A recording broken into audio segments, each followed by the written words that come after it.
Yeah. I was waiting for that. Yeah. I still want to know if that was a guy like a session musician or just some dude who walked in and saw the Stones. Like, yeah. And then they kicked him out. Yeah, get the hell out of here. They keep that on there, though. We like that. Yeah, exactly. The Jeff Dubay Show. It is, for me, I don't know when you're listening. It's a podcast. For me, it's Tuesday, December 30th? Yeah. I guess I can't tell. New Year's Eve. I have enough time. I have trouble enough figuring out what day it is for me, let alone what day people are. I mean, you might be listening to this show in 2015. And by the way, 2014 can suck it. 2014 rear view effing Supposed mirror. to save that for the end of the show. Oh, but my goodness. Yeah, the Suckets have kind of taken a back seat lately. Yeah, they have. Which is good. That means you're in a good mood. I wouldn't go so far. I mean, 2014 it's getting its final licks in on me. Let's just put it that way. It started horse shit on January 14th when I was let go by 1,500. And the little real estate dispute, a little rental dispute here in the month of December has allowed it to go out on about as equally a horseshit note. But I digress for a little bit of fun in between, though. Yes, there have been some highs and some lows. I mean, I hated Sean. I love Sean. I love Sean. I hated Sean. I love Sean.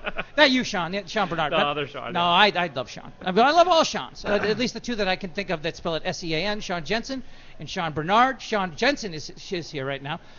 Sean, formerly of the Pioneer Press, we go way back. I mean, PA and you guys made friends. I basically rode PA's coattails in numerous ways for 10 years. But the friend-making department was first and foremost. I mean, he's out there, socializing. He's meeting you. He's meeting Julius Collins, and I'm getting all these friends by de facto. It was a good gig. It was like going out with like a really good-looking guy and getting all his leftover chicks, but without the sex. I mean, don't just stay put. Well, at least with you, right? Definitely. Correct. Sean's a married man. Yeah. As far as I know, happily. Not that matters for a lot of people. But. No. Well, that's true. That's true. Point. That's true. So, how many years were you at the Pioneer Press? I mean, back in the day when we met you, you were covering the Vikings. 10 years. 10 years. Yeah. And 10 years covering the Vikings. And then since then? Spent 3 years covering the Chicago Bears. I see you tweet about the Bears a lot. You used to tweet about the Bears all the time. Yeah. Well, that's when I was covering them full time. I guess that makes sense. For 3 years, and then. The last year and a half been sort of just tinkering with some different things and trying some new things. I've been tinkering myself, but just particularly with one thing, and that's only when I'm at home at night. So are you still an NFL guy? I mean, that was your gig for a long time. Do you still follow it because you love it, or do you get away from it a little bit now because you don't have to follow it so closely? I do love it. I do get away from it. Before it was kind of all-consuming, and now I can really just sort of pick my spots and don't have to always watch at noon if I don't want to, not traveling to all the games, and still writing regularly, though. I write regularly for Bleacher Report and a website called Rant Sports as well. So, lots of NFL coverage still, but definitely scaled dramatically back. Let's just get some quick current news here in the National Football League. Even though it's a podcast, and the news cycle isn't as long as our lifespan, hopefully. Ndamukong Suh wins his appeal. I mean, he's I don't say he's a horrible human being, because off the field he might be great, but I mean on the field he's as bad. Like a friend of mine tried to compare him to Percy Harvin the other day, and I said, Percy Harvin is pure evil. He's evil to the core. You don't want if you're walking down the street and Percy Harvin is approaching you, you want to cross the street. I mean, he'll kick your dog. Ndamukong Suh, I don't know anything about him off the field. I mean, he might be the sweetest guy in the world off the field, but on the field, he's out to hurt people. He's out to be an asshole, and he succeeds. Well, it appears from some of the stories that I have read about him, and one in particular I'm thinking about was written by a friend of mine at ESPN named Liz Merrill, and she wrote a long profile about him, and she really sort of sets him as this sort of Incredible Hulk type figure. Mm-hmm. That he's an incredible misunderstood. Talent. Great player. That he's misunderstood, and that off the field he's a gentle giant. You don't see any of the rage and the antics that we're used to seeing. But this incident the other day, when I saw it in real time, I was just horrified. And again, you have to consider that it's Ndamukong Suh. I mean, he's had a history of a lot of questionable acts, and whether he did this on purpose or not, it's just another issue. And do we care if he didn't do it on purpose this time? I mean, like you just said, if he adds it up and has this record of doing this over and over and over, I don't care if he even can say, hey, that one was an accident. So what? Your reputation is going to get you suspended too. I can't believe you won this appeal. I was a little... Well, the only thing I could think the of... playoffs, because the NFL is hypocritical. If this is a regular season, he does not win that appeal. But they want him in there for the playoff. I don't know that it's that easy to say. He got suspended for one game, and then to sort of turn around and say that he's not suspended, that's not a good look for the league to have that sort of happen. Right. I'm assuming that he must have stated a pretty good case today. Something must have happened. A compromise was reached because he was fined. So that suspension did turn into a fine. $70,000 at the end of the day is nothing to him. But it still does say guilt, right? It's still saying it he's says guilty that of something. it's sort of like when you get in trouble with the law and you plead down from a misdemeanor to a ticket, and I think that's sort of what they've done. So he must have said something fairly compelling. Yeah. And let's keep in mind, former Vikings assistant coach Ted Cottrell was the hearing officer who did hear that. And from my dealings with Ted Cottrell, he's a very fair and honorable man. So I think that he did give Ndamukong Suh a fair chance to state his case, and he must have said something that did move him enough to rescind that suspension. Now, you say the league comes off looking silly, giving the guy a game and then taking it right back, but I think they would have come off sillier not giving him the game because people saw what he did. I think they wanted him in this game, and I think the only way they could save any face was to give him a game and then take it back.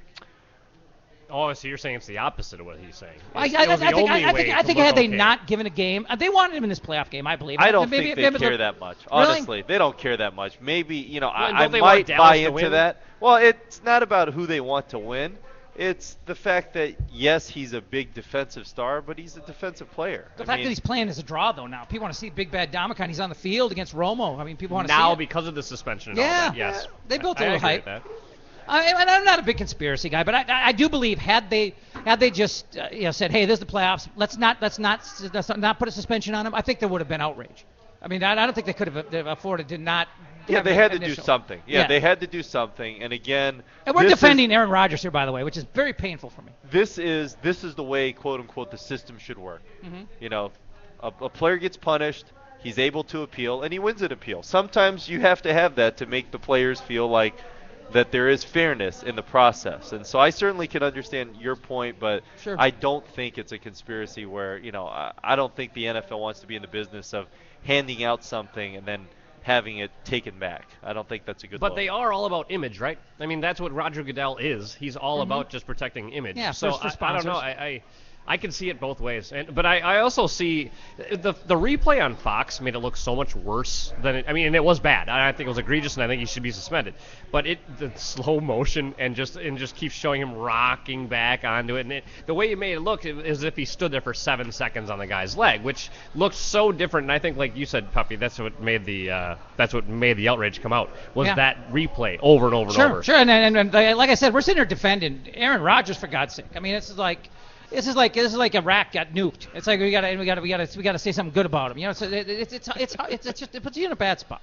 But I tell you what, when it comes to the playoffs, let's look big picture for a second here, Sean. Because 2 months ago, I'm looking around the NFC. I mean, I'm a Packer hater. I mean, I'm born and bred, Minnesotan. I mean, of course I'm a Packer hater. So when the Vikings were clearly not a playoff team, my thoughts, I have to immediately turn to, well, Green Bay better not go to the Super Bowl. 2 months ago, I was convinced they were. When I looked around the NFC. The Cardinals without Carson Palmer. No, I mean, the Cardinals are a very complete football team when Palmer's in there, and Arians is an elite head coach, and he's become it in a very short period of time. Phenomenal coach. But that's a really good, underrated team when they've got a quarterback.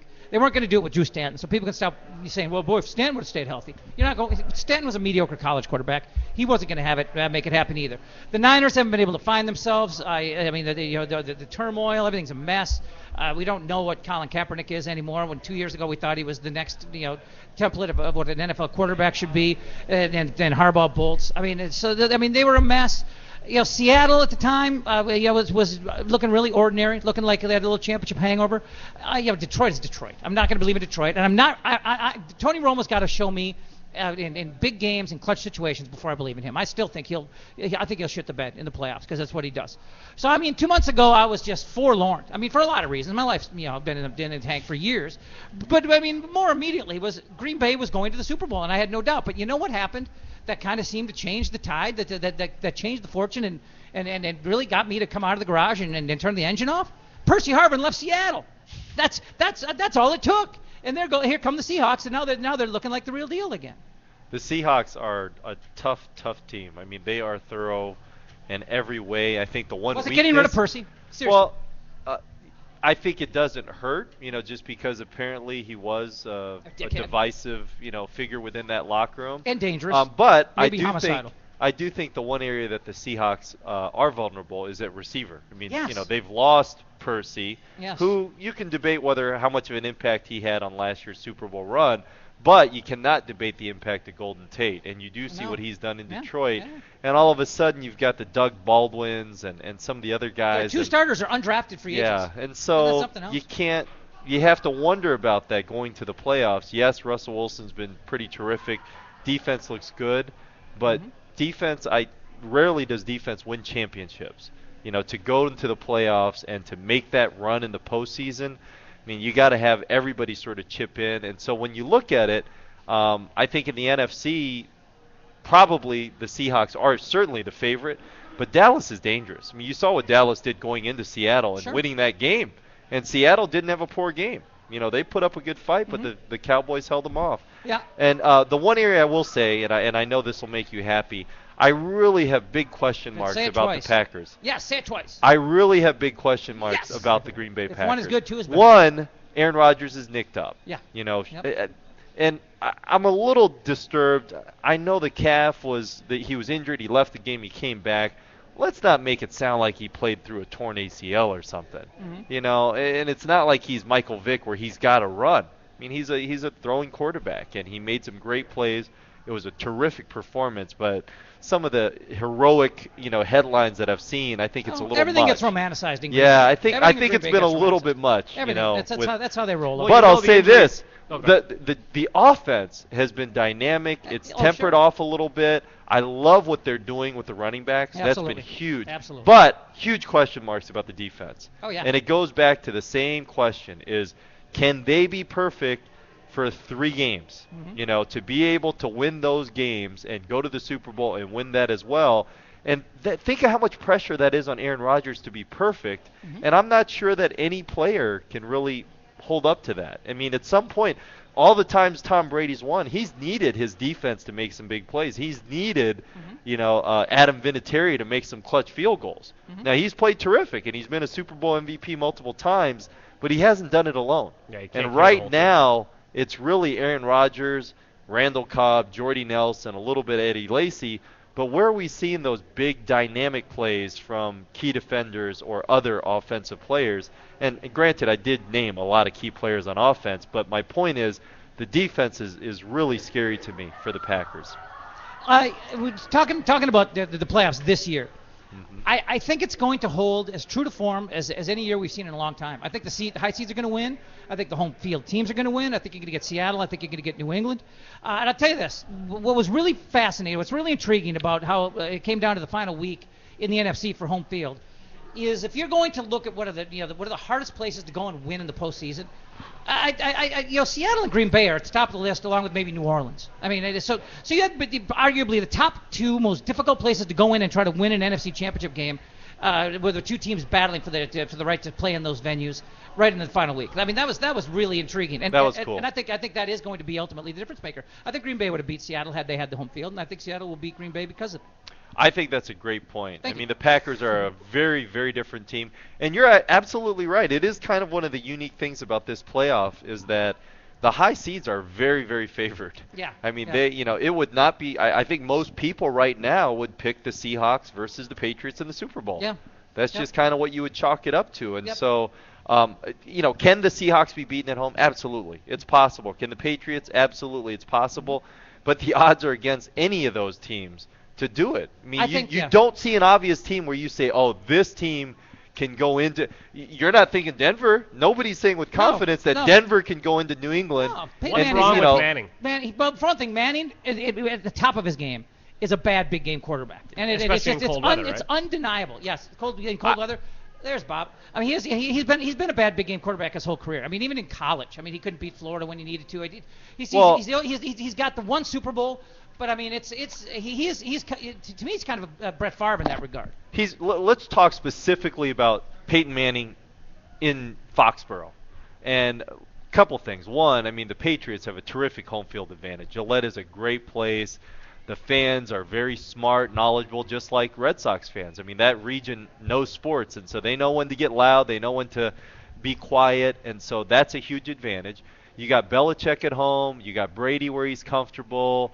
And then you've got the element of, you asked a question, why is Peyton struggling down the stretch? I mean, age catches up to him, and I think during the course of a season, he's going to peak, maybe in September, early October, but the toll of the season, it catches up to players. We see that at the end of every season. A lot of guys are nicked up, they're fighting through things. The problem is where Peyton is kind of maybe dealing with fatigue has to do with his arm. And so you see that his fastball just doesn't have that zip. And he's the guy with how many neck surgeries. So you add that on top of it, and age. I mean, it's amazing he's even standing. The zip on the fastball is not there. And then on top of that, his dynamic playmakers are dealing with injuries, especially his tight end. That tight end, I mean, he changes things for that offense. And right now he's banged up and he's hurting. And he says he's going to be fine for the postseason, but, I'll wait till you see that. I just think early in the season we never would have said New England just has a clear path. You remember the game. New England got beat by the Chiefs. Oh, yeah, it was over. And then there were, Tom Brady's, Bill Belichick's asking questions, what are you going to do? Are you going to have competition at the quarterback position? Yeah, it's unbelievable. And Belichick was just, blown away by that. And so you think about how much the season's changed. And at that point, the Broncos were untouchable, right? I mean, they were the team. They're going to the Super Bowl. They're making amends for their loss to the Seahawks. And the Seahawks were in the toilet at that point. Yes, so it really is, honestly, every season it's about who gets hot at the right time. It is. And I was arguing heading into this game that I saw the Lions having the potential to be like the 2012 Baltimore Ravens. If you recall, the Ravens limped into the postseason. Mm-hmm. I think they went 2-2 in December. And then Joe Flacco just caught fire. Remember, he didn't have any turnovers through the entire postseason. I think the Lewis announcement was perfect, too. That rallied that rallied the locker room. Right. It really did. But then you look at they were just glad he was leaving. You look at Detroit. You look at the Detroit Lions, and I was saying heading into this game, this is a perfect time for Matthew Stafford to have a coming-out party. You go to Green Bay, you beat a very beatable Packer team, and then you get your Reggie Bush back. You got Calvin Johnson full stream. You got Golden Tate. They've got a terrific defense. That team could have gotten hot and gone into the postseason. But Matthew Stafford, exactly. And Matthew Stafford is, right now he's just an average quarterback, and he's one of those guys who looks like he's grossly overpaid. I heard a stat today that Detroit hasn't beat a good team, so probably meaning a winning team, since September. That does not surprise me. Yeah. I think you're right. Yeah, and think about the last couple weeks before the Packer game. They struggled. Well, we had them beat. They struggled to beat the Buccaneers and the Vikings. We had them. I mean, this is the time of the year where they go in the tank. I mean, during the early part of the Viking game, when the Vikings jumped on them, I'm like, it's that time of the year. This is what the Lions do. But of course, we're still the Vikings, so it is what it is. But if you want to draw some parallels and some comparisons between some of these playoff teams, I think one of the most intriguing similarities between your two number one seeds, and I think it's going to be a big difference maker that gets them over the top. When you look at the way that the number two seeds throw the ball, Denver and Green Bay, you've got the two top shutdown corners in the league, one on New England and one on Seattle. I mean, just physical guys who can erase somebody. Huge. I would say that Seattle's got the better one. Yeah. I think New England's They got the louder one. Right. No question. I don't think Revis is what he was, obviously, a handful of years ago. They're getting good run out of him. Yeah, and I think really the key for the Patriots is, that front seven. I mean, they've got a terrific front seven.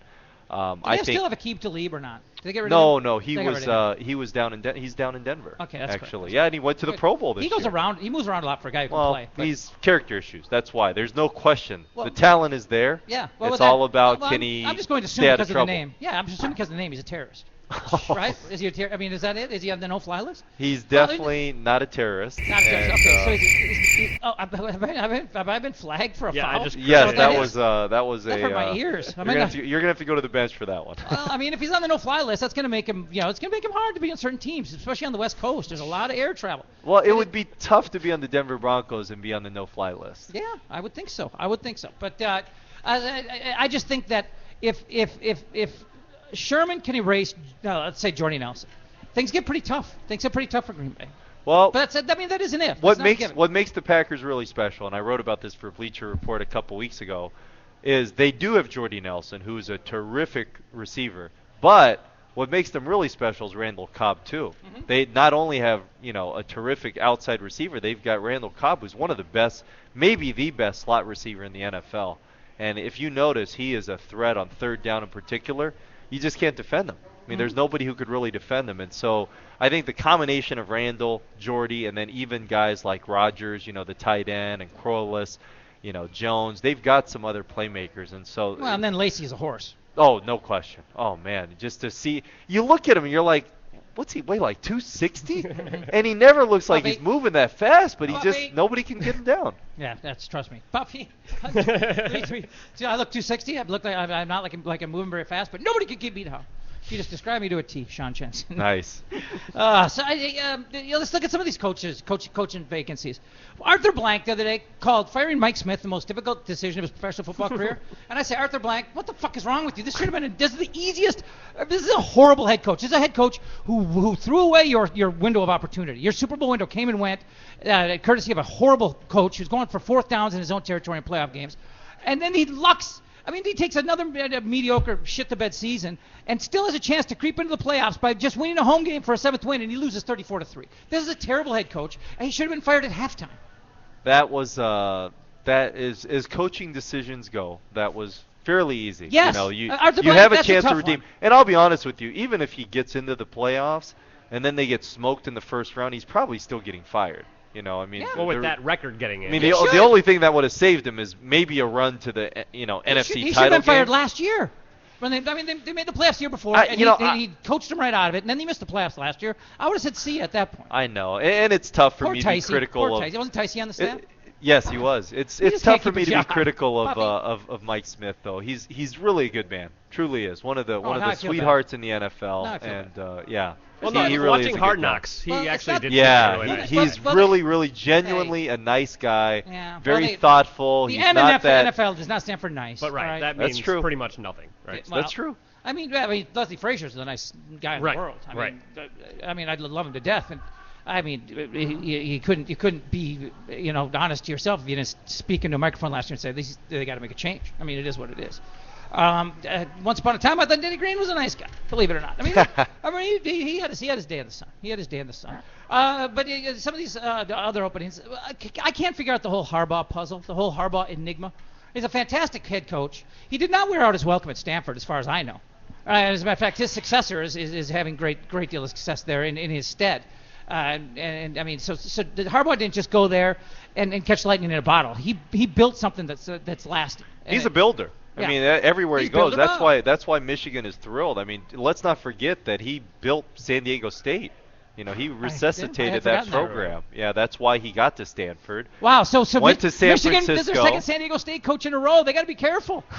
Probably Brady Hoke. That's true. They got to be careful. True. No, I think they did it right this time. And I think Michigan is it's a perfect fit. It really is. I mean, you're talking about a legendary player in that program.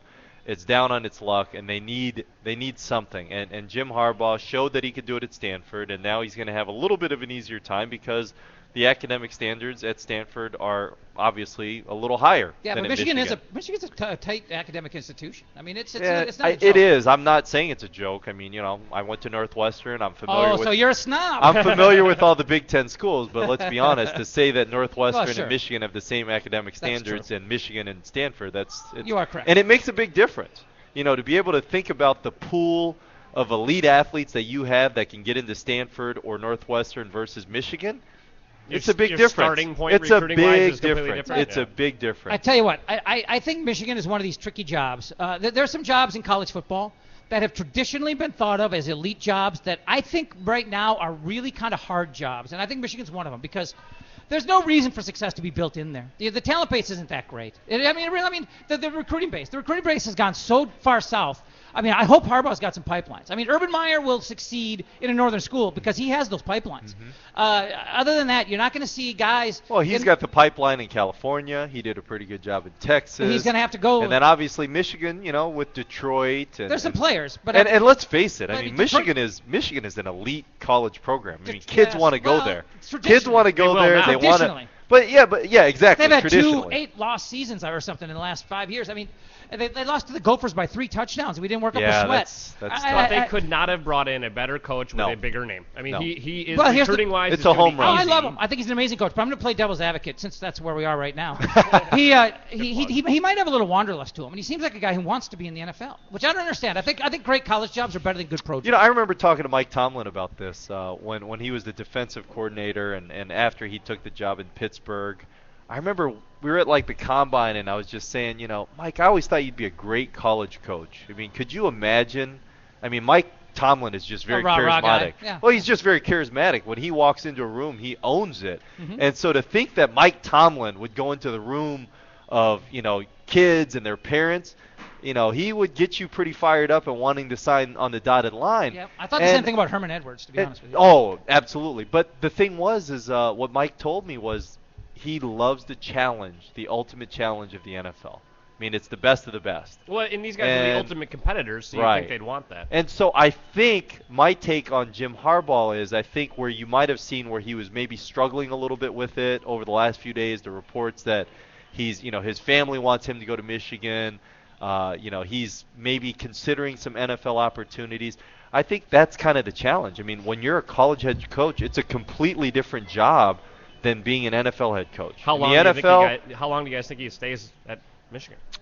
Is he going to be there more than 3 years, or is he going to get that itch? It depends. I mean, you would have thought the same thing with Nick Saban. You would have thought that Nick Saban would go back to the NFL, and he's made it very clear that he's happy in college. And I think that may be something that Jim Harbaugh may also learn. But it's hard for guys. These guys are all competitors. To be an elite coach, to be an elite player, you're a competitor. Right. And Jim Harbaugh wants the Lombardi Trophy. Well, he got so close to it. 3 NFC title games, 1 yep, Super Bowl. there should have been an interference Crabtree in the end zone. And he wants it. It He was wants, a dead, stone cold interference. And that's going to be there in the pit of his stomach. That desire is always going to be there. You can go to his brother's house. You can see it on the mantle. Well, that makes it way better. It's like when I go to my brother's That house. makes it. I go That's to my going to brother's make it house worse. and say hi to my ex-wife. That makes it worse. Anyway, when you talk about Harbaugh, it just kind of occurred to me though that if the Big Ten is ever going to be a factor again in football, it's going to have to be by these means. You can talk about Detroit kids all you want. Florida kids will kill Detroit kids all day long. It is what it is. The speed is in the South, and college football is about speed, and it's hard to beat the athletes that you see playing in the SEC. However, the Big Ten, here's what the Big Ten has that nobody else has.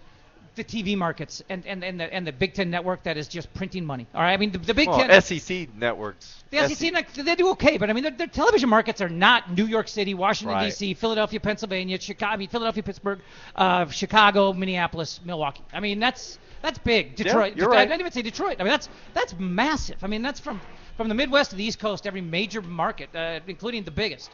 Now what happens here is you get enough money pumped into your league. You can go out and buy yourself the elite of the elite coaches. So that to me that's the one way the Big Ten can level the playing field. The kids are in the South, the speed is in the South, and the best ones are staying there. Not all of them, but the majority of them. But the one thing you can do is you can throw money at coaches. Mm-hmm. And you're right. I mean, kids are going to want to go play for Urban Meyer. Kids are going to want to go play for Jim Harbaugh. Mm-hmm. I mean, those are 2 massively huge names. Yep, D'Antoni. In college. Yeah, and he's making a mark. I mean, there's no question that his consistency and how quickly he's built a high level of excellence there is something. And to Wisconsin take can't notice keep a coach, which I don't get because I it's don't a better understand that job either. it's a better job than Arkansas. It's a better job than Oregon State. Why do people want to get the hell out of there? I have no idea. There's crazy. got to be something systemic there. You're in the softer of the 2 Big Ten divisions. You're not going to have to deal with the Ohio State and Michigan are in the other division, right? I was stunned when Brett left. I mean, to go to one of the lower tier SEC schools, and granted he's doing some positive things there, but that was a stunner. I think it's insulting for him to try to get us. I mean, he's a really, really cocky guy, a really, really arrogant guy. We used to have him on the P and Dubay Show just for the entertainment value, but he was just a dick.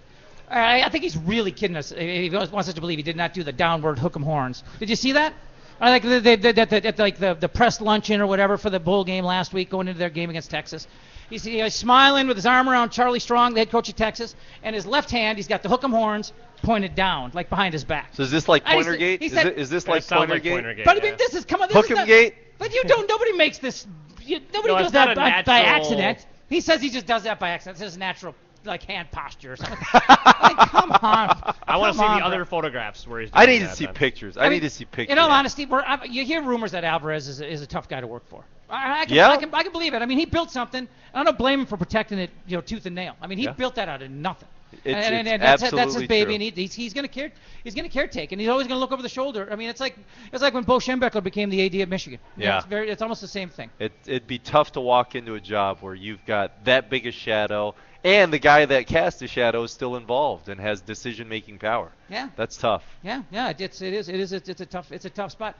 So what's your plan here? Are you going to grab something to eat? Are you going to hang out? Are you going to go home? What are you going to do? I think it's I like got 72 below. I think I got a text message from my mother-in-law that she needs to be picked up at the airport. Oh, she's your mother-in-law. Tell her to get a cab. If it was your mom, maybe. No, I'm just kidding. I'm just kidding. Tell her to take the tram.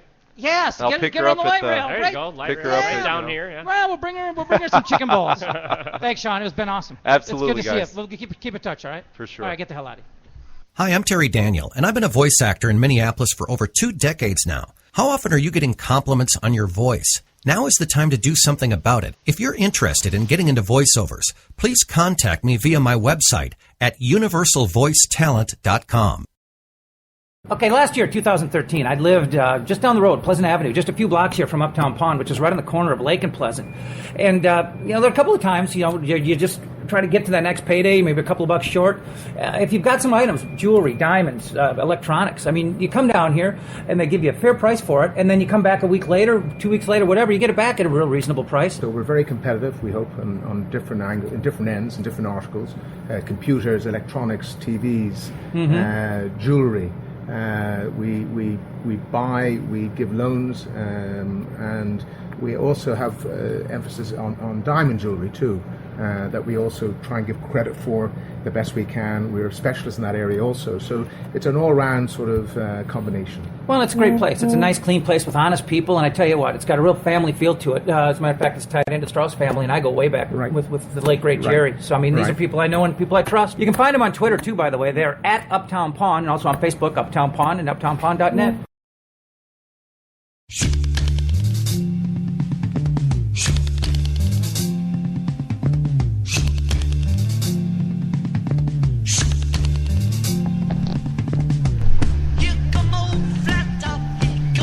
The production value of the show just continues to go skyward. That's all courtesy of Jason McGovern. I've done nothing, and I've got to put together the button bar. I'm really lazy. Well, I mean, I know you work 3 hours a week. It's rough. Well, but I had a tough week. I was looking at my I'll give walls. you that. I spent December 24th and December 25th in a hotel room by myself, like staring at the walls and contemplating suicide. So so you do your own button bar there, Pally. All right. Yeah, suicide never entered the picture, but. But some other unseemly things may have. But I mean, it was a tough week. Let's just say that it was not an ideal week for yours truly. But it is looking up because Bob joins us. Bob it's Jacobson, right? Exactly. I forgot your last name for a second. That's a little I know, embarrassing. but it's like me. Bob, I mean, I've known Bob for a couple of years because I used to live on Pleasant and 33rd, which is 3 blocks off of Lake Street, because Lake Street is 30th. I never really understood the math of that. People just said, well, how do I say, how far is that from Lake Street? Well, Lake Street is 30th, you idiot. Just do the math. But so you're right there in Pleasant and Lake, and I mean, I wasn't making a ton of money last year. I mean, I had a computer that went back and forth between me and you like a dozen times last year to get me to pay it, and it's no joke. I mean, and that's the thing is, the first time somebody uses. The first time I went to a pawn shop, I felt a little defeated. Like, God, I'm selling my stuff, but it's not a big deal. I mean, but you do it one time, and you see how quick and easy it is. It's like, well, how could I not do this again in 2 weeks when I need to? I mean, and I did. But it never. It was just. And if I'd get $100 for it, I'd get it back like a week later, like for 114. It was like was nothing. It was nothing. It's really there for a short term. Yeah. Jeff, it's not really designed for long term, and hopefully people, it fills the gap in between the necessary or payday or whatever it might be. So that's what we're there for. We're not there to take people's stuff. We're there we want people to get their stuff back. And I don't want you to. I'm not trying to test your historical acumen here, but. As much as people like to joke around about prostitution, isn't the pawn business the oldest profession? Yeah, it's been around forever. Royalty used, in fact, in some cases, it really started in that area, where it really goes back, way back in the British. A king with a gambling problem, and the crown goes away. And it sort of helped start wage wars in some respects, Sure. Positions. It goes way back in the idea of a pawn business, and I think obviously it's evolved over the years. to where we're at today, and you know, it's a business of depending where you are, and you know, there are a lot of corporate businesses today, obviously, and there are the mom and pops. In some parts of the country, there are more mom and pops than there are corporates, and we like to try and keep that sort of mom and pop family oriented. Well, I'm glad you mentioned that. You know, that's really important in this business. I mean, there some people come into your life and they make such an impact that long after the day they're gone, you'll do anything for their name. And Right. And Jerry Strauss was that kind of person for Yeah, me. I mean, yeah. he was a friend. He was a protector. He was loyal and faithful to the day Yeah. to the day he passed, and God rest his soul. I- But when I hear the name Strauss, there's nothing I wouldn't do for anybody with the name Strauss. Yeah, Jerry, I had the pleasure of knowing Jerry. He was a and unique seeing individual. Unique guy, and of course Michael, his brother, owns the business, and has been involved in the pawn business for years. And Bruce is a member of the family, is he Bruce not? is a member of the family also. So Who works behind the counter there, yeah, for he folks works who are behind the wondering. counter. Yeah, he's a guy that the first week he came in, he didn't want to answer a phone, and he just didn't have. He wanted to be in the back room or doing something, and He's so he said, quiet. "How can you?" He's quiet, but he's evolved tremendously over the over the. Well, years. his jewelry acumen is amazing. Like when I come in there and I'm just sometimes just hang around and soak up the vibe. His jewelry acumen is off the charts. And well, I mean, part of what we do and what we're trained at is our background is in the jewelry business. So it's nice. You got nice stuff. yeah, we try to fill all areas. We're not going to be necessarily Tiffany's, but we try and cater and to what we have and the clientele and but we run all the in the sense of we carry a fairly decent range of diamonds and whatever else. Sure. Well, I'm thinking about. about using my January store credit on a belly button ring for myself. Yeah, well, Would there that- you go. what do you That'd be think? perfect with you. Yeah, We can evolve from there too. Yeah, well, you don't handle the Belly piercings, buttons and they can go up. Well, anywhere. no. So the other stuff is going to stay as is. The other stuff's gonna stay. I got no tattoos and no piercings on the stuff that really, really matters. That's just I got to draw a line. Some of the stuff you have there, and we've talked about this before. I consider them to be museum pieces. I mean, I didn't even know because there's some of it's in the back room because it's just too. Yeah. I mean, can I talk about these things, or are you gonna have like are people gonna try to actually, tear no, down I your mean, walls? we- The Babe Ruth baseball. Oh, yeah, You pulled I that out of a showed you that, safe. yeah. I couldn't That's believe something it. we got in California. Babe Ruth over autographed there. baseball. That's crazy. So, yeah, it What was is a that? nice Can I ask what story. it's worth, or can you? Well, I don't. It's one of those things that you sort of you don't know until somebody pays you the price. Till for the it. offer is sure. there. Yeah. Exactly, but the history behind it was actually very nice. It was a ball that was used by the gentleman that owned this the ball eventually was a friend or played around with Babe Ruth, and they were somewhat childhood friends. And anyway, they at some point this ball ended up being an ink blotter that Babe Ruth used. So when he signed, he signed an ink, and then he blotted over with, and the top of the blotter was this ball, and it has his signature and a couple of others, but his very prominently. And then there's a whole history behind it of how it came about and how this person received it from the family, and it got authenticated obviously by the grading. Sure. And then it says it like lacquered or something. It looked like it was a little like bit of it had lacquer. something to Sometimes protect it. and sometimes that's good, and some of it, but it's a little bit of lacquer I think on it. Yeah, But it's protected. It's very interesting to see it. We even have the old blotting paper that was part of it that came off it. That's the cool. one, yeah. So that had ink on it. So I'm not sure how many times he used it, but it was definitely used by him. I don't know if you remember the piece that caught my eye the day we came in and we're behind the scenes. The only day I've ever been behind the counter and into the back room there at Uptown Pawn.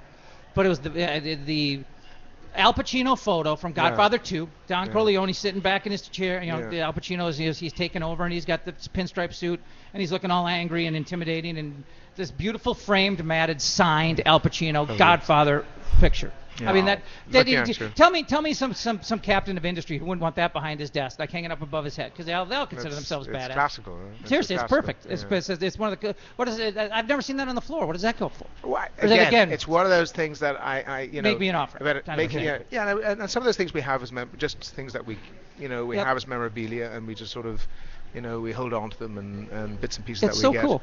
I mean, I came in there and I took pictures of the TVs and the guitars and the computers and the amps and the power tool. I didn't do the power tools. I'll do the power tools next time. And put those up on Twitter so people could see the stuff you have. Right. I should come in and just take a picture of all your unique museum pieces. I bet people would call you about stuff like that. Yeah, I think people are quite, they're simple, they're basic things too. I mean, just things.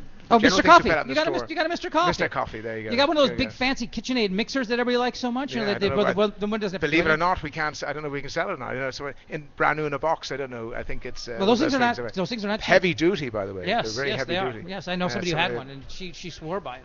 I mean, but used it for everything. no, we have. You got air mattresses. You've got everyday kind of things. Every power tool under the sun. Yeah, it's amazing the stuff that's going around. We try and we're fairly picky. We only take certain brands that are professional type brands. Sure. And conditions that we can we can actually sell. And so Yep. we've narrowed down a lot of stuff that we take these days. And You got a good laptop selection. Better. excellent. I mean, better than big pawn. Like I've seen bigger pawn stores, but Yeah. they don't have as many laptops as you. we have a good selection, and when we go through them, we try and we make sure. I've had a that few of yours. They're working. They come and they go. I mean, They're good. I mean, they're Oh, good. yeah, they're all good. good. We go through them. We make sure we try and avoid and we don't want complications. Don't want people coming back. So we just go through and do the best we can and make sure they're in as good a working order as possible. Yep. TV's the same thing. Yep. Tablets. You have a Tablets, good selection of tablets. Yeah. Yep. I mean, You know what? And for Sean, who's not here right now, you've got some microphones, and I mean, you got some like broadcast equipment even. yeah, like we the get mixing stuff. board. Some of it makes the floor, and some of it goes straight online. You never know, depending what it is, because the audience is Sure. out there for certain stuff. You know what bothers me, but when I found out about your Craigslist experiences, Jeremy was telling me that. I mean, I know how anybody with any Craigslist experience, whether it's it was selling an item or in a personal whatever, anybody doesn't like your ad for any reason, they can flag it and it's gone. Right. They don't have to have a valid reason. They don't have to justify the reason. Right. They just hit flag and it is automatically Right. removed. Right. So I didn't realize this. You guys, when you put up musical instruments, musical stores and guitar shops flag your ads and just say no, that's not your business. This is our business. That's horse shit. Yeah, it's tough. I mean, it happens at times, and you just work around it. I mean, that's the way it's going to be, and you accept it. And it happens. Depending, it might not happen for a while, and then all of a sudden it starts to flag. That people start to flag it for Sure. certain things That's or certain weird. whatever reasons. But it is what it is. So we just Cutthroat. have to. Hey, the whole outbreak of TV shows, Pawn Stars and Hardcore Pawn and all that, has that helped your business at all? I think it's made people aware of the points. However, I have to preface it by saying, to some degree, if you look, and I haven't really watched a recent Pawn Stars, but if you look at it and you go through it, you never really see somebody getting a loan on what they're bringing in. Everybody's always buying. Right. So That's not what we're in the business of buying. And but we're also in the business of making loans, and that's basically how that's the bottom line with a pawn shop, and the loans are your sort of core business. So it's I suppose that's less sexy though. I think these things are made in my mind, are sort of set out to be like an antiques roadshow. Because believe it or not, you're going to see a lot of run-of-the-mill stuff coming in. We don't see really, a huge amount of, nuclear sub coming in or a weapon or whatever. And these, elaborate. Yeah, they things get some weird stuff. So I mean, I think a lot of it's sort of, obviously, to bring the show and for the show, but the key thing is that I've never seen and I haven't watched every episode for sure, but I've never seen anybody make a loan, and that's the most important thing, is understanding how loans, etc. Well, you know why? Because they go in there when they're selling, they say this is what I want, and the bald guy will just shake his head and say no, this is how high as I'll go. And then you get the battle of wills and the haggle, and that's what they want on their TV show. But that's not how it is. No, I mean I brought a laptop there, and they said, yeah, we'll give you $100 for this. I said, that's exactly what I wanted, $100. Right. There's no haggle. They write a little slip, they give it to me, and I came back in a week and got it for $114. I mean, but that's bad TV. Well, we'll about you're obviously got to look at what the prices are. You look at like a collateral, in general, like everything else, and you're looking at the person and basically how they've done, and if they're really. The main thing with understanding pawn business is to make sure you screen properly, and to make sure if somebody really doesn't want to have a loan on it, then you don't need to have somebody have a loan. If they really want to sell it, then fine, you sort that out.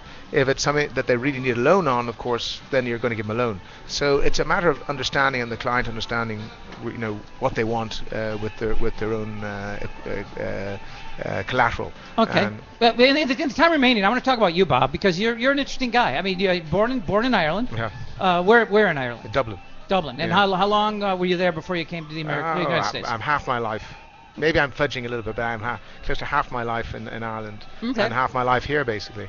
Okay. Do you have dual citizenship, or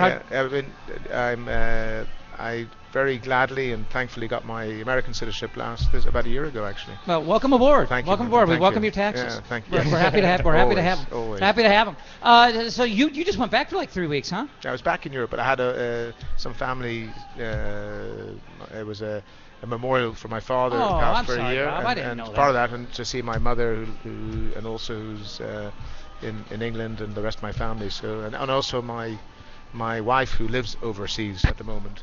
I'm an avid golfer, or at least I Right. was in the day, and people are always taking trips overseas to Scotland and St. Andrews and all that. But I'm telling you, the guys who know better, I mean, like the really die-hard guys who want the best golfing trip, they want the best golf courses and want the best villages with the quaint little pubs on the corner. They say, don't go to Scotland, go to Ireland. I mean, to a man. I mean, those in the know go to Ireland for those trips. I mean, people like it. I mean, I was born there, so to me, it's like everywhere. When you're born, you don't appreciate and accept sometimes everything that's there. But I know when I go back to Ireland, I mean, and I notice it because I'm not living there, but it's a very friendly place, and people are very good. They're very friendly, very happy. Life goes and they go with the flow. Mm-hmm. And I think that people the people come and visit, they feel comfortable coming to Ireland. And there's some beautiful areas. Don't get me wrong, in Ireland, the south, in the north, and some great courses and some. So for golfers, it's. I didn't get enough time when I was to play golf. My father was an avid golfer. I played mostly rugby, so I took my time up and a lot. So I never had a chance to play a lot of golf. But it's a great place to visit and to have some fun. Now, not to strike a nerve, and also to expose my ignorance when it comes to things of international matter. I mean, Scotland recently declared their own independence. That never was quite so easy for Ireland, correct? Well, Ireland. There's now you're seeing in the north. I mean, the south is independent. It's its own republic, and since 22 now, I think 1922 basically, and I think I'm right with the date, but anyway, there. So the north has always been annexed with England, with the UK, and it's a matter of economics too. But I think it now has its own self-government, just like Scotland in many ways. So it has a fair amount of control to some degree over its running. That was in more recent times, and like Britain, I think, or like Scotland, I think it was an issue of eventually economics. And interestingly enough, today when you see what's going on today with oil, for example, Scotland has a very decent reserve of oil, which is why they wanted their independence. Which is one of the reasons. Now you look since then, what's happened. Since then, it's crashed. So if you take that scenario and you plonk it over there, and let's say that these prices remain fairly consistent, that would have put Scotland also into a major issue with regards to how self-sufficient they could be. So I think part of it is also that sort of breaking away was at the end of the day a major thought for security-wise. And I think maybe they've actually got a stronger hand now because they had some negotiations before that in order to keep them in the union. Yeah, when they still had a strong hand. When they had a strong hand. So I think in a way it's played out. I have a strong hand. So at least one anyway. At least the right one, right? I mean, one at first blush may say, such keen insight into international affairs and such would be wasted behind the scenes at a pawn shop, but not in your case, because you are going to be a talk show host. Well, believe me, Jeff, it's easier sitting here on this side than where you're at. I've sat over there. But I mean, it's easier here. I mean, it's a much more. It's a lot more difficult sitting on your side and I'm a great novice at this in these types of things. But yeah, I think that Sean came along. We sort of have a discussion about putting something together about something unique and trying to current affairs. Well, and you got the whole Irish thing in common with him, so I mean, you were like kindred spirits from the beginning.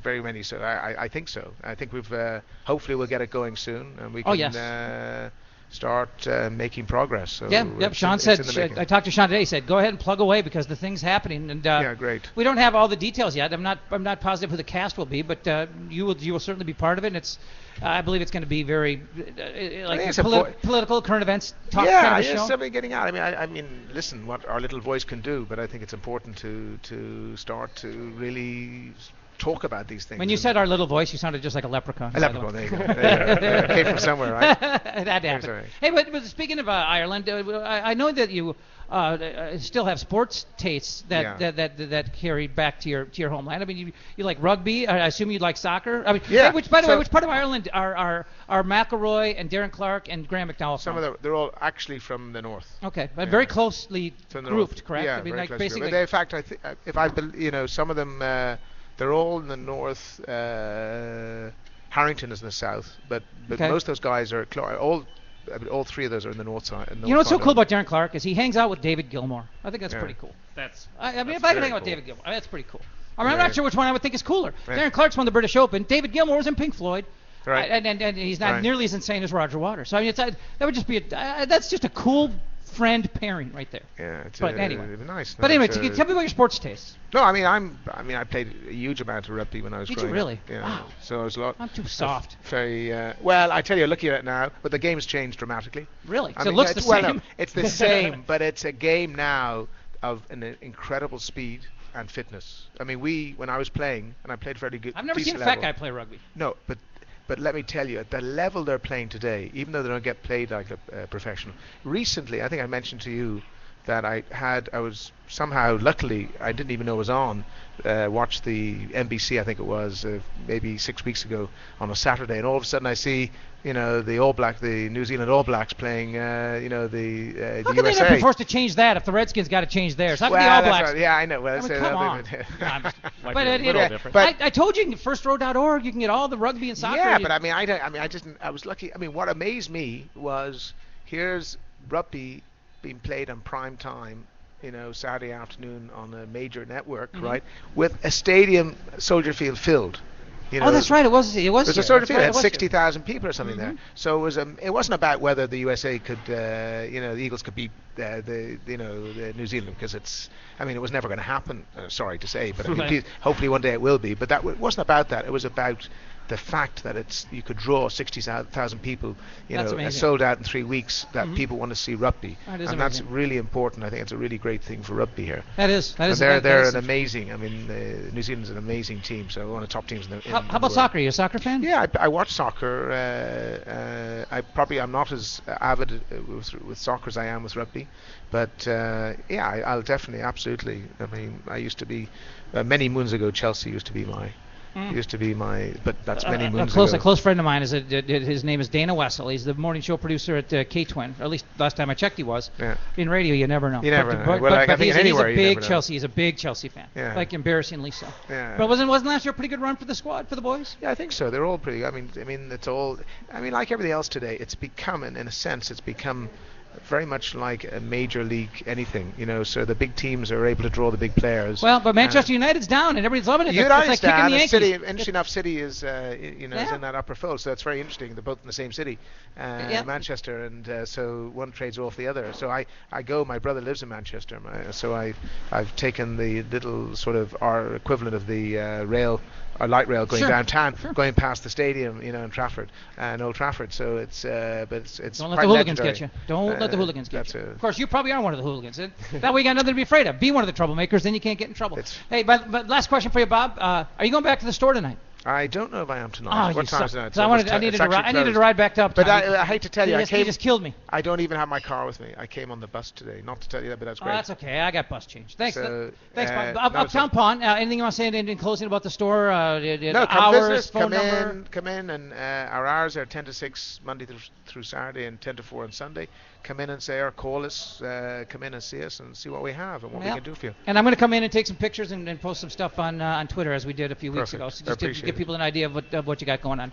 Bob Jacobson, Uptown Pond. They're right on the corner of Pleasant and Lake. Basically, they're across the street from Popeyes. That's a pretty good landmark. The infamous, Yeah, I went in there and ordered a poor boy once. They showed me the door. Wow. It's not a poor boy. There's no R. It's a po' boy. Oh, po' boy. But come on, it's Minnesota. Don't kick me out. But they kicked me out. Excellent. Thanks, Bob. We'll be right back to wrap it up. Sure. Bye-bye. Look, Daddy, teacher says every time a bell rings, an angel gets his wings. That's right. Hi, this is Judge Dean from Iceni County. We've started a safe cab program up here. A holiday message for you is give yourself a gift. Don't drink and drive. Call a cab. Call a friend. But don't drink and drive.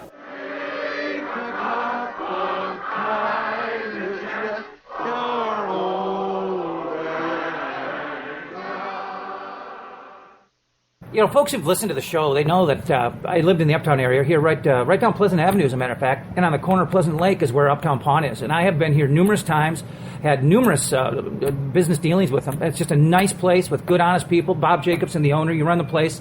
You've always been good to me. Thanks, Jeff. We try. That's part of our business. We're here to help people, and so everybody walks in the door. We hope we can help. Well, what I've always appreciated is when people are nice to people who are the low man on the totem pole. Like when I was a bat boy, I liked the star guys who were nice to the bat boy. Right. And I mean, I came in here and you guys didn't know who I was. You didn't know I had a radio show, and you treated me great. I mean, just a guy up the street. Listen, that's the idea with I think a smaller family type business. Somebody walks in the door. We don't want to let them see everybody gets treated the same way, and we hope that's the case. And we don't want to see them leave without. We try our very best. It's really easy. It's easy. It's low pressure. Good, honest people. Right on the corner of Lake Street and Pleasant Avenue. You guys got to check out Uptown Pawn. I'm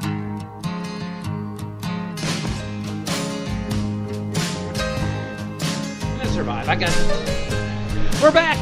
What do we got here? We just got 3-4 minutes to wrap things up. You know what? We did not plug the Alive and Social Network at all yesterday, Jason McGovern. We do not do that enough. Well, yeah, because I'm really into myself. I'm self-absorbed. I care about me, all about me. And we're not even the big dog anymore because Suhan is killing us in downloads. It was nice to be the Barrero of the Live and Social Network for like a month, wasn't it? Wasn't it cool? Felt good. Wasn't it cool? It Felt did. really good. It did. Now we're just the common. You know, it's okay. I'll take that. It's I'll okay. take that. It's okay to be the common. Yeah. I don't mind being the common, but I mean, it was cool to be Barrero for 2 months. Now Suhan's he's the lead dog, and we're just gonna have to fall in line behind it. But yeah, we're all a team here.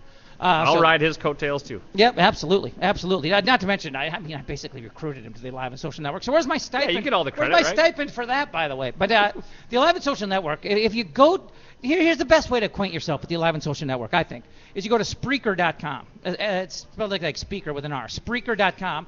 And search Live and Social Network, and then click on shows, and it lists them. We have shows I didn't even know we have. The Great Northern Sex Cast, which is sponsored by Fantasy Gifts. Fantasy Gifts started following me on Twitter last week. I'm thinking, well, that's kind of hot. And then I found out that they're part of the family. It's like like a long lost cousin. You think, hey, she's kind of hot. Oh, wait a second, she's my cousin. I was only enticed by the follow, but the follow means, they're family. Hands off Fantasy Gifts.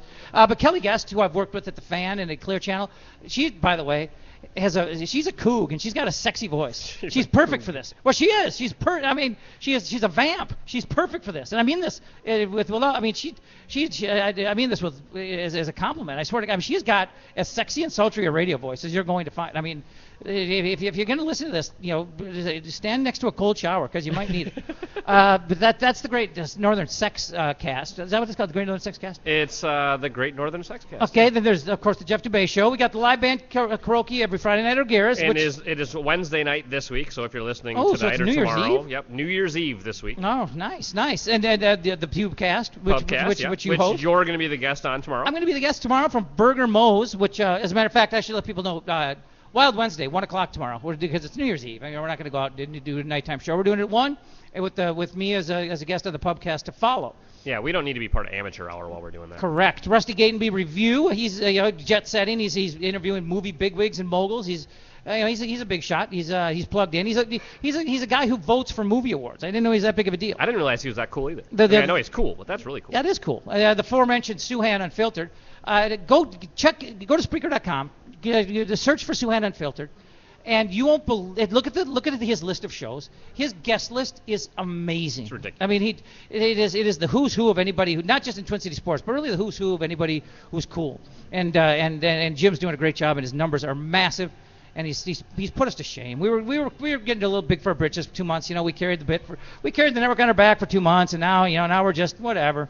Suhan is just absolutely dwarfed. Left us in the dust. It is what it is. Then we got the Wednesday night at Shamrocks with the music showcase and the last ride. Yeah. What is Focus Radio? The Focus. That one Radio. I'm not sure about.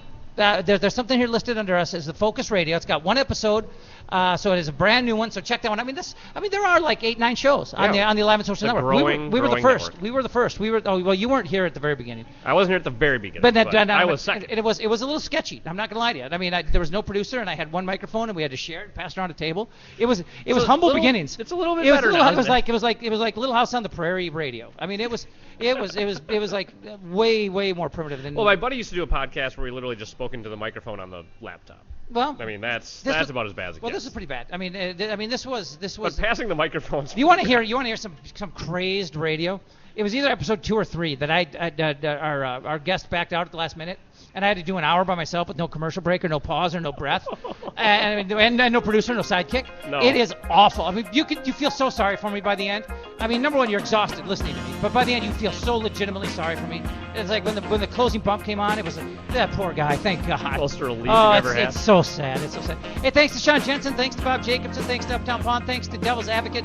By the way, get into Devil's Advocate January 1st. Get in here for the bowl game. New Year's Day, Gophers, Missouri. They got the brunch going on. They got the specials going on. Devil's Advocate, 10th and Marquette. Be here.